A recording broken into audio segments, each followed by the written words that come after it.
My name is Eleanor Vance and I am 83 years young. My world is a cylinder of stone perched on the highest, angriest cliff on the coast of Maine. People call it Heron's Watch and they call it a house, but I know it for what it truly is, a retired lighthouse, my husband's legacy, and the only keeper I've ever truly needed. The house is built of granite, the colour of storm clouds, its base dug deep into the bedrock. It never was a government light. It was my great-grandfather's private folly, converted into a family home a century ago. It still holds the weight of that original purpose. The circular tower section houses my sitting room, the kitchen, and my bedroom. And at the very top, where the great lamp once spun, is a small, cold observation deck that is my favourite place on earth. Every morning, I climb the spiral stairs, all 67 of them, to watch the sun rise out of the Atlantic. My knees might ache, the arthritis a constant, nagging passenger, but the view is my medicine. It offers a perspective no city can, a vast, cold indifference that paradoxically makes a human being feel deeply alive. This morning, though, the view was shrouded in a dense, silent fog, and the only sound was the muffled, rhythmic crash of waves against the boulders 70 feet below. The air smelled of kelp, salt, and something subtly metallic, a smell I've learned to associate with trouble. It was the scent of change, of intrusion, of Victor Sterling. I descended the stairs, pausing on the third landing. The wood there always creaks, a small, familiar complaint, and I often imagine it's Robert whispering a reminder. Robert, my late husband, had passed 5 years ago, but his presence was still woven into the very structure of Heron's Watch. He was the quiet centre of this unpredictable world, the keeper who never needed a lamp, navigating our life here with a kind of quiet, steady competence. When Robert received his terminal diagnosis 10 years ago, he didn't weep or rage. He did what he always did. He prepared. "They'll try to pry you out of here, Elle," he'd said one evening, looking out at the tumultuous sea. "Not the bank, not the taxman. It'll be the ones who think they know better, the ones who see a liability instead of a home." He hadn't mentioned names, but we both knew he meant Victor, our son-in-law, Victor Sterling, my daughter Clara's husband. He is not of the coast. He is of glass towers and expensive suits, and the kind of aggressive, relentless optimism that makes me clutch my pearls. He's married to a woman who once loved climbing those slick seaweed-covered rocks, but who now prefers sterile, controlled climates. I love my daughter, but she has acquired Victor's fear of anything untamed. Victor's business is boutique hospitality, which is a fancy way of saying he finds beautiful, isolated places and turns them into exclusive resorts where people pay more for silence than I spend on groceries in a year. I've known for years that Heron's Watch was a glint in his cold corporate eye. Its remoteness, its dramatic cliffs, its literal lighthouse structure, it was perfect for his brand, the Vance Cliffside Retreat. He even had a logo designed, which he'd accidentally left behind once, a stylized, sleek V-shape that had nothing to do with Vance's and everything to do with avarice. For the past 2 years, since Robert's passing, Victor's intrusions had become more frequent, masked as concern. "Eleanor, you need a financial consultant," he'd insisted during one visit, frowning at the stack of invoices on my desk. "Your spending on maintenance is astronomical. Look at the insurance premiums. They reflect the risk of this location." "Robert ensured the premiums were paid in perpetuity, Victor," I'd countered, not looking up from my ledger. "He was a history professor. He understood the meaning of long-term planning." "But, Mother," Clara had interjected, her voice tight with city stress, "Victor is just saying that the smart move is to liquidate the asset. You could live anywhere, anywhere safe with people your own age." Anywhere meant impersonal box near them in Boston. Safe meant controlled. The true escalation began 6 months ago. It was a gradual erosion, like the sea working on a fault line. First, the telephone line, an essential lifeline to the outside world, a thick, armoured cable running beneath the gravel drive. It began to crackle and cut out during every conversation. The phone company technician, a young man I'd watched grow up, had been confused. "I can't find a clean break, Mrs. Vance. It's like the copper braiding itself is fatigued, but only in that one stretch near the North Gate." Victor had been visiting that weekend. He'd spent an hour near the North Gate, supposedly retrieving a dropped key. Then, 3 months ago, the disastrous septic system failure. a truly spectacular backup that filled the cellar with an odour that made the memory itself gagging. Clara and Victor had arrived the next day, not to help, but to assess the damage with detached disgust. "Mother, darling, this is simply medieval," Victor had declared, holding a linen handkerchief to his face. "A new septic system would cost 40,000 minimum, and that's if the town even grants the permits for a rebuild this close to the coast. It's an unsustainable structure." "It's an old structure, Victor, not an unsustainable one," I had snapped, pulling on my rubber boots. "It's been here longer than your ancestors were wearing shoes." But the cost was real, and the smell was worse than the cost. Clara had looked utterly defeated. "Maybe Victor is right, Mother. Maybe it's just time to let go." We paid a local crew a fortune to patch it, but the incident left a scar. A mental tally of the money I was pouring into the ground, and a very real, very ugly memory for Clara. And now this morning, the metallic smell. I descended to the basement. The low thrum of the diesel generator, the beast that keeps us alive when the mainland power lines inevitably go down, was sputtering. It usually purrs like a contented tiger. Now it was coughing, and a faint smear of oil bloomed on the concrete floor beneath its feed lines. I called Mr. Jensen, the man who serviced that engine since Robert and I bought it in '74. "It sounds like she's chewing grit, Eleanor," he said, his voice gravelly over the ancient landline. "I'll be up there tomorrow to take a look, but don't run her for long, you hear? Could be an oil line blockage, a bad filter, or worse." I knew what the worse meant. The house felt vulnerable, suddenly reliant on a fragile, sputtering heart. I walked back up the stairs, the air in the house feeling thinner, the stone colder. The fear wasn't about the generator breaking. It was the chilling certainty that Victor was due to arrive this afternoon, and this was no accident. He wasn't proposing a solution. He was systematically executing a takeover. Victor and Clara arrived at 2 in the afternoon, their German luxury SUV looking ludicrously clean against the damp, salt-crusted gravel of my drive. "Mother!" Clara cried, rushing out and hugging me fiercely. She was thinner than I remembered, dressed in tailored wool that looked utterly out of place on the cliff. "It's dreadful up here.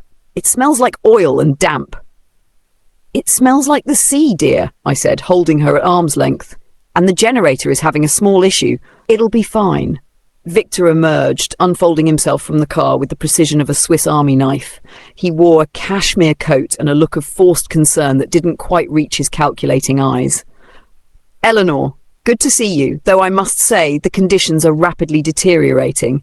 He didn't hug me. He gave a single firm nod. "I took the liberty of bringing some documents, just an inventory of the structural liabilities." Liabilities! That's all he saw.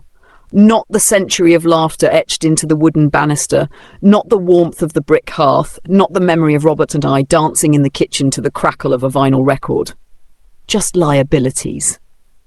I offered them tea. Victor, of course, preferred a specific single-origin coffee he had brought himself. He refused to sit in the kitchen, preferring the formal sitting room where he immediately opened his briefcase. "Now, before the storm hits, and the forecast is apocalyptic, we need to talk realistically," he began, placing a sleek black device, a tablet, on the mahogany table.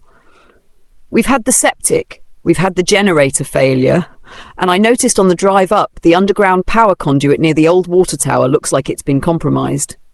He was good. He made it sound like a tragic confluence of bad luck, not a meticulously executed plan.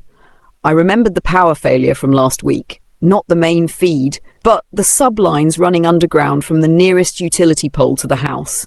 They had failed completely in a mild drizzle. The repairman had been baffled. "Ma'am, it looks like a clean, almost surgical severance of the conduit," he'd stammered. "Not like a rodent or tree root, you see. Almost like it was dug up." Victor had been here for a walkabout the day before. He'd told Clara he was scouting potential bird-watching spots. I had simply paid the repairman in cash and told him to forget he said that. The chilling certainty of sabotage was no longer a suspicion. It was a fact of my life. Victor was systematically breaking the heart of my house. "The house is resilient, Victor," I said, calmly pouring myself a cup of Earl Grey. "It was built to withstand a century of neglect and indifference, which is precisely what the coastal elements provide. We will repair the conduit and the generator." "With what money, Eleanor?" he pressed, his voice losing its patient veneer. "The repairs this quarter alone have exceeded your annual cash flow. Your savings are dwindling.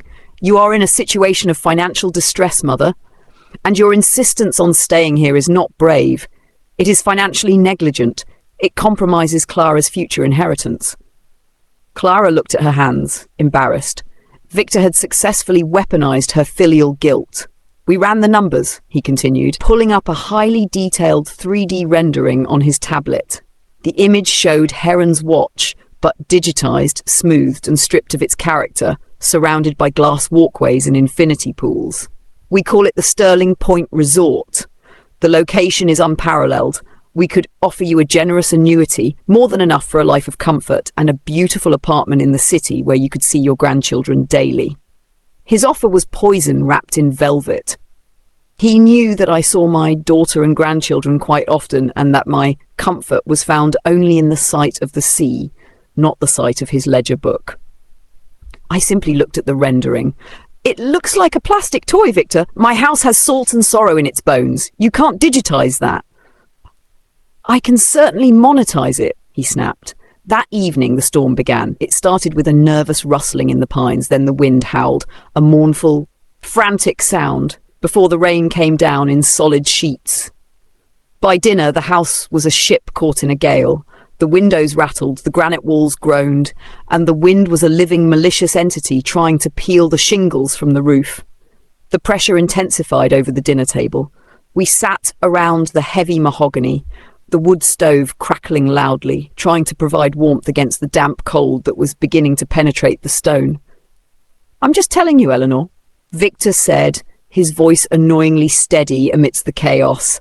"This is not an asset. It's a black hole of depreciation. I ran the numbers." He tapped his glass impatiently. "And look at this storm. It's actively trying to kill the place." Clara, visibly distressed, wrung her hands. "Mother, I'm truly worried. What if the generator fails completely? You'll be alone in the dark without heat or communication. You could fall." "The generator is old but dependable, dear," I assured her, though I knew Victor had been tampering with that dependability. "Oh, it's more than dependable," Victor said, a wicked little gleam in his eye.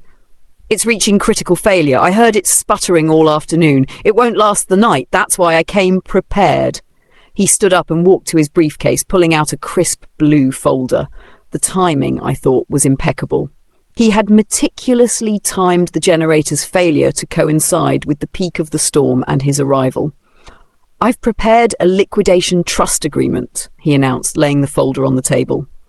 The papers looked obscene against the backdrop of my antique china and silverware. "We sell the property to my firm, a clean transfer, as is, which eliminates your repairs. You move into a beautiful, sunny, safe community. It's the solution for everyone. Just sign the deed transfer here," he said, tapping a line with a gold-plated pen. He wasn't proposing a solution. He was executing a hostile takeover, using the weather and his own sabotage as his weapon. I looked at the pen, the folder, and his smug, expectant face, and felt the immense anchoring weight of my husband's legacy. I woke to the sound of silence. A cold, profound, and utterly terrifying silence that followed the generator's death rattle. The diesel engine was gone. The wind still howled, but its mechanical counterpoint had ceased. The house was cold, dark, and filled with a thick, heavy quiet, broken only by the gale's furious shrieking. The subtle, deep-seated hum of the house was gone, replaced by the frantic rattling of the windows. I got out of bed, pulling on a heavy robe. I lit a hurricane lamp, the glass casting a warm, flickering light that threw long, dark shadows up the granite walls. I found Clara downstairs, wrapped in a blanket, looking pale and scared. "The power's out completely, Mother," she whispered, her teeth chattering. "And the pipes in the cellar, they're rattling. Victor says they might be freezing." "They won't freeze, dear. Robert insulated them all perfectly," I said, though the cold was beginning to seep into my bones, a cold that felt deeper than the air. Victor, however, seemed to thrive in the crisis. He strode in from the back door, dripping wet, holding his phone up. He had the energy of a man who has just been proven utterly right. Cell service is out, he announced, his voice clipped and triumphant. We are completely isolated. I just checked the furnace, Eleanor. It's dead without the generator. We have maybe 4 hours before this house is simply too cold to occupy. Now I've heard cracking sounds from the roof structure. The slate is likely lifting. He put the blue folder back on the table, the papers now feeling like a life raft he was offering. At a price. I'm calling a corporate helicopter team, he said. They can get us out by noon if the weather breaks slightly. But I need you to sign this before we leave. It streamlines the emergency evacuation and sale process. Think of your health, Eleanor. Think of your daughter. He pushed the pen and the papers toward me. I looked at the flickering lamplight reflecting off the granite tabletop, and I felt the weight of Robert's absence, but also his strength. The man had broken the house's life systems to make me concede. No, Victor, I said, my voice steady despite the trembling in my hands. Eleanor, this is not a negotiation, he snapped, dropping the pretense of sympathy. The house is condemned. It is actively falling apart. You have no heat, no power, and soon you'll have no water. You're putting your life and Clara's at risk for a memory. I'm putting my life at risk for my home, I corrected. And you have no authority here. I am securing the financial future of my wife, he roared, slamming his fist down, rattling the silverware. You have no money to fix this, and I have a team waiting to turn this worthless rock into profit. You will sign. It was then I saw it. The dark satisfaction in his eyes, the confirmation of every suspicion I'd had. He had done this. He had orchestrated the siege.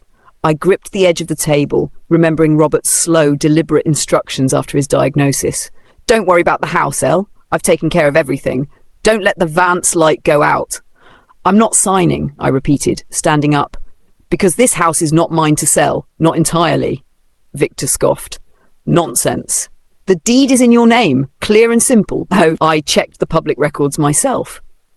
You checked the deed. You didn't check the covenant, I said, walking slowly toward the massive, antique safe built into the wall of the sitting room.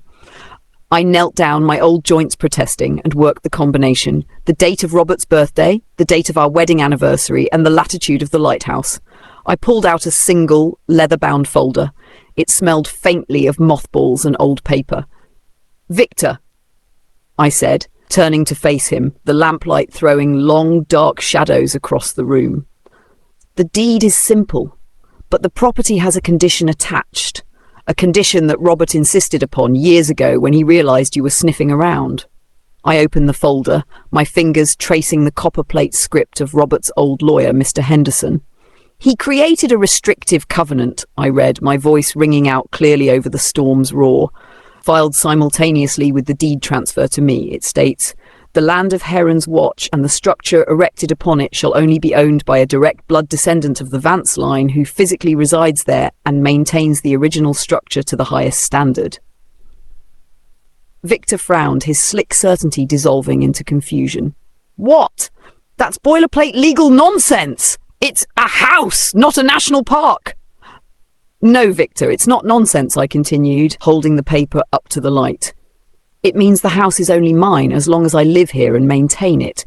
If I leave, or if the house falls into disrepair, or, crucially, if it is sold for commercial use, the ownership immediately and permanently reverts to the local heritage trust for preservation. Clara gasped, pulling her blanket tighter. Mother, you never told me that. It was meant as a final defence, dear. A lock against greed, I said, looking straight at Victor. You can buy it from me, Victor, but the second you try to tear down the lighthouse or turn it into a luxury suite, the deed transfers. You'll have paid millions for a property you can only use as a dusty old museum. It is protected in perpetuity. Victor's face went white with fury. The realization that he had spent weeks planning, sabotaging and manipulating for a prize that was legally worthless to him hit him like a physical blow. You old fool, he spat, dropping the pretense entirely. You and your senile husband built a prison. You could have been rich. You could have been safe. We are safe, Victor, I replied, folding the document carefully and returning it to the safe. We are safe from people like you. The house, silent now except for the wind, felt heavy with Robert's presence. The light had been threatened, but the keeper and her legacy had shown its true, unassailable strength. Confrontation ended not with a victory dance, but with a sudden eerie silence. The fierce shrieking of the wind outside abruptly died, as if the storm itself was embarrassed by Victor's petty rage. Through a brief parting of the clouds, a sliver of weak grey light pierced the gloom. The storm was passing.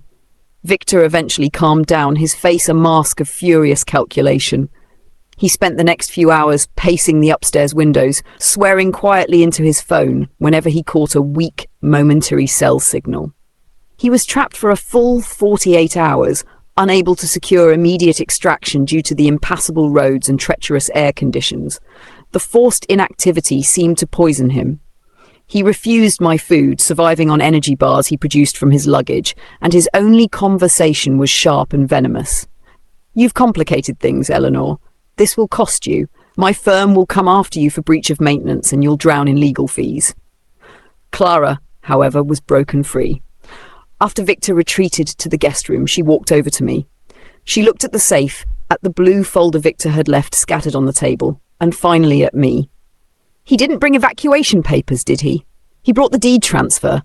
He timed all of this to force you out," she said, the words slow and devastating. "Yes, dear," I confirmed gently. "The septic, the generator, the wires, he didn't just notice the problems, he caused them." The realization hit her, not as anger, but as a deep personal betrayal of her entire marriage. "I married that man. He planned this. He would have left you alone in the cold if it had meant closing this deal." "You married a man who was good at pretending, Clara," I said, putting my arm around her shoulder.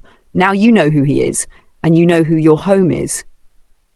Clara stayed behind for 3 days after Victor was finally retrieved by a mud-spattered taxi hired from the mainland. He left with a handshake so cold it felt insulting. His final words were, "This is not over, Eleanor. Complications are expensive." The house was cold, but the immediate personal threat was gone. Without electricity, we relied on my cast-iron wood stove for heat and cooking. Clara, to my profound surprise, became indispensable. The city had softened her, but the grit of the coast was still there. She put on my old, oversized boots and waterproof coat. We hauled driftwood up from the beach for the stove. She helped me light the old oil lamps and clean the chimney flue, something she hadn't done since she was a teenager. The work was hard, but it was honest, and it began to clean the house of Victor's lingering, toxic presence. The moment the main power line was repaired, I made my 2 crucial calls. The first was to Harold Henderson. "Harold, you've caught a cold, haven't you?" His voice boomed down the line, betraying his age despite the clarity. "I'm fine, Harold, but I've had a visitor, a vulture with a briefcase. He tried to force a sale." I recounted Victor's siege and his final, desperate attempt. Harold listened, silent and sharp. "Clever boy," he finally drawled. "But sloppy. Did he get a signature?" "No, I showed him the restrictive covenant." I heard a dry chuckle. "Ah!" Robert's masterstroke. I told him it was ironclad. That covenant ensures that if the house ever leaves the family, it becomes an unmarketable liability to anyone other than the Heritage Trust. It was designed to keep developers like your son-in-law precisely where they belong, off the premises. Harold advised me to do nothing, but to wait for Victor's inevitable legal attack. "He'll send his shiny city lawyer up here, Eleanor. I want that man to feel the sea air and the cold stone. He'll find that a family of Vances is much harder to break than a generator cable." My second call was to Mr. Jensen, the mechanic. When he arrived, I brought him to the dead generator and quietly explained my suspicions. Jensen was a man of few words and profound loyalty. He examined the oil lines and filter housing with a practiced eye, his face grim. "Someone used a fine abrasive, Eleanor," he said, rubbing his chin. "Not enough to seize the engine straight away, but enough to introduce catastrophic wear over a few weeks. The timing's too perfect. And the electrical conduit, that wasn't a root. That was a fine, narrow spade, cut clean through." He didn't call the police, and I didn't ask him to. Instead, he replaced the entire generator assembly and told me, "I'll bill you, Eleanor, but I'll also keep an eye on things. Tell Robert I said hello." That was his quiet promise of eternal vigilance. A week later, the expected complication arrived. A certified letter from a Boston firm, sleek and aggressive. It alleged that the living conditions at Heron's Watch were hazardous and negligent, and that I, Eleanor Vance, was in breach of the maintenance clause of my own deed. The letter claimed that the failure of the septic system, the damaged electrical conduit, and the generator failure constituted a lack of highest standard maintenance. It demanded immediate remediation, or I would face a lawsuit forcing the sale of the property to the highest bidder, Victor's firm, of course. This was the attack. He wasn't trying to scare me. He was trying to use my own husband's protection clause against me. He was going to use the cost of litigation to bankrupt me into compliance. He's trying to starve me out, Harold, I told my lawyer. I know, Harold said cheerfully. But he's forgotten one thing. This is Maine, and we use local law. You have a card up your sleeve, Eleanor, that he has clearly ignored. He pointed to a specific line in the restrictive covenant. The structure shall be maintained to the highest standard as interpreted by a local board of 3 assessors, 1 appointed by the residing descendant, 1 by the local heritage trust, and 1 by the Regional Preservation Society. He's given us the keys, Eleanor, Harold said. The highest standard isn't what his city lawyer thinks it is. It's what the people who love this coast think it is. We're going to use the local authority clause. The legal manoeuvres began not in a grand Boston courtroom, but in the chilly, salt-aired sitting room of Heron's Watch. The local authority clause gave us the power to settle the breach of maintenance claim locally, and Harold had manoeuvred the Boston firm into agreeing, betting that they would underestimate the local board. I immediately nominated Mr. Jensen, the stoic mechanic, as my assessor. His quiet, unflappable nature and deep understanding of the house's infrastructure made him perfect. The local Heritage Trust, an organisation Robert had generously supported for years, nominated a woman named Miss Elara Davies, a fiercely intelligent architectural historian who specialised in maritime structures. She was notorious for fighting coastal developers. The Regional Preservation Society, after some back and forth, nominated a retired local judge, Mr. William Thorne, a neutral, old-school gentleman known for his meticulous fairness. The board of 3 was convened 2 weeks later. Victor, though absent himself, sent his lawyer, a young man named Sterling, no relation, with an aggressively clean haircut and a patent leather briefcase. Sterling was a mirror of Victor, arrogant, polished, and condescending, treating the local board like backward bumpkins who were about to be taught a lesson in corporate efficiency. Sterling showed the board a series of large, glossy photographs, the murky flood of the septic failure, the severed power conduit, and a close-up of the damaged generator parts. He delivered a polished, legalistic presentation, complete with financial projections showing the true cost of maintaining such an obsolete liability. This home is in active violation of the maintenance clause, Sterling declared, tapping his laser pointer against a slide. It is a derelict structure that is decaying rapidly. Mrs. Vance is incapable of maintaining it to the highest standard as required by the deed. We demand that the covenant be dissolved, the property sold, and a portion of the funds be allocated to her forced relocation. It was a good, cold corporate argument, but he hadn't accounted for the nature of granite, the persistence of the sea, or the deep loyalty of Maine. When it was our turn, Elara Davies spoke first. She didn't talk about money, she talked about history. The integrity of a coastal structure is not measured by its market value, but by its survival, she stated, her voice resonating in the chilly sitting room. This house is over 100 years old. Its failures, the septic, the wiring, were quickly repaired. The house, the original structure, is sound. In fact, Mrs. Vance has shown remarkable stewardship. The very fact that this structure weathered a Category 2 storm last month speaks to its highest standard of construction and its ongoing maintenance. Mrs. Vance is not in breach, she is preserving. Mr. Jensen spoke next, his hands scarred and oily from a lifetime of labour. He didn't use jargon, he used facts. I can testify under oath that the house is currently habitable and that the previous failures were the result of deliberate targeted interference, Jensen stated, looking directly at Sterling. I found definitive proof of an introduced abrasive in the oil feed of the generator. The highest standard of maintenance in a place like this includes defending the property from external threats. Mrs. Vance did that. She repaired the damage immediately. Jensen didn't name Victor, but he didn't have to. The accusation of criminal sabotage hung heavy in the air. Sterling, white-faced, sputtered, "This is slander!" Hearsay! We have no evidence of sabotage. We will file a motion to dismiss these baseless claims. Judge Thorne, whose eyes had been fixed on the massive granite hearth throughout the proceeding, raised a slow hand, silencing the city lawyer instantly. "Counsellor," the judge said, his voice calm and authoritative, "the matter before us is whether Mrs. Vance is in breach of the maintenance clause. The evidence suggests the house is sound, that immediate repairs were made, and that the failures were not due to long-term negligence. We do not need to determine the origin of the interference, only the response to it." He paused, then asked me one final question. "Eleanor, tell me one thing. Is your granddaughter, your daughter's child, a direct blood descendant?" "She is, Judge," I confirmed, slightly puzzled. "And if you were to pass, would she be willing to reside here?" "I believe so. She spent every summer here, and she loved to explore the tide pools." The judge nodded, a faint smile on his lips. "Mr. Sterling," he said, tapping his gavel, a simple piece of oak wood he'd brought with him, on the table. "The board finds that Eleanor Vance is not in breach of the restrictive covenant. She has diligently maintained the property and demonstrated an intent to uphold the legacy of the house." He looked Victor's lawyer directly in the eye, and his tone shifted, becoming sharp and final. "Furthermore, the court confirms the covenant is a legal, binding instrument that prohibits the type of commercial development your client intends.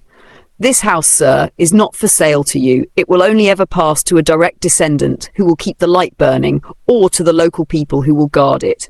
You have wasted Mrs. Vance's time and money. The case is dismissed." The battle was over. Victor's lawyer packed his patent leather briefcase and left an hour later, the silence of the sea a final, crushing judgment on his efforts. He knew any further challenge would only expose Victor to the risk of a full sabotage investigation, a threat that ended his pursuit instantly. Clara stayed behind. The final morning of her visit, we climbed the 67 stairs together, both of us wrapped in thick wool sweaters. We stood in the empty lantern room, the glass cool against our cheeks. The sea was calm and blue, and the air was crisp and clean, cleaned by the storm and the truth. "I called Victor," she whispered, watching a lone heron circle the cliff face. "I told him I'm filing for divorce. I'm tired of his world of numbers and lies, and I won't raise my children in it anymore." "And what will you do?" I asked, putting my arm around her shoulder. "I don't know," she said, leaning her head against mine. "But I think I'll come back here. The kids can be raised here. I'm tired of being afraid of the cold, Mother. I think I want to learn how to keep the light."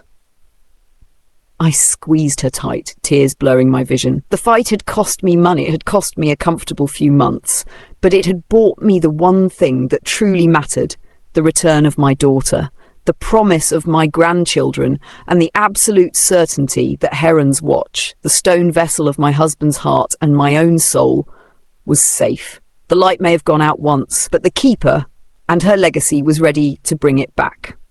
The storm was over, and the granite house still stood unbowed and ready for the next 100 years.